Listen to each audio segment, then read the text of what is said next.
We just acquired the new Dito Wi-Fi, the most sulit true 5G home Wi-Fi experience today. This comes with a starter kit price at 1,990 pesos. One-time investment lang yan, tapos pwede mo na ma-enjoy yung murang monthly load unlike others na may fixed monthly load pa. Yung package, you'll get the home Wi-Fi itself and the Dito SIM card. What makes this special? Unlike yung mga lumang home Wi-Fis, this one has 5G na, and it is not as expensive as older home Wi-Fi 5G devices. Moreover, may support pa to sa 5G RedCap or 5G NR Lite. This is a 5G standard for standalone 5G na merong ultra-low latency and allows higher capacity and quality.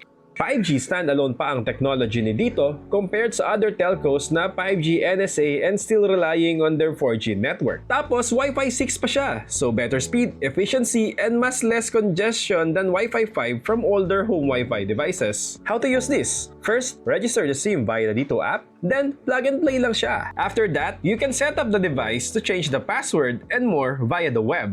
As you can see, consistent yung results namin. This is decent for a home Wi-Fi device and it has up to 100 Mbps speed depende sa signal strength in your area. Sa area namin, ang hirap ng signal sa ibang telco. Pero sa Dito, decente yung experience. So far, we can see this as a good enough Wi-Fi device, especially sa mga locations without fiber service. Pwedeng-pwede na to for students, work from home, and even entertainment. Nakakapag-browse ako ng matino using this and can connect up to 40 devices pa. If maganda talaga yung signal sa area ninyo, pati gaming, pwede. The load, 790 pesos lang per month. Unlimited 5G na yon with an extra 50 gigabytes of 4G data. Yan ang sulit. For more info, visit www.gizguy.com.